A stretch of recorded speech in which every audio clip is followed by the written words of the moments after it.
अस्सलाम वालेकुम, मैं अलमदार हुसैन शाह। मैं हूं आयशा खान, आप देख रहे हैं जुनून न्यूज। सबसे पहले हेडलाइंस।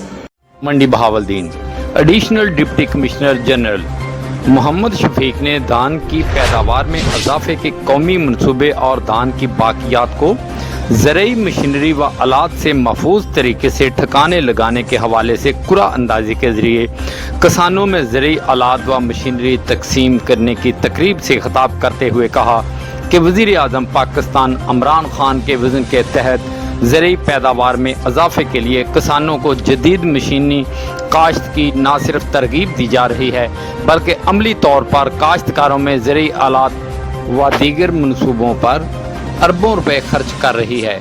इन सहूलियात का मकसद मुल्क सूबे समेत किसानों को खुद कफील बनाना है। कैमरामैन टीम के साथ मजर बेग, डिस्ट्रिक्ट रिपोर्टर जुनून न्यूज़, मंडी बहावलदीन।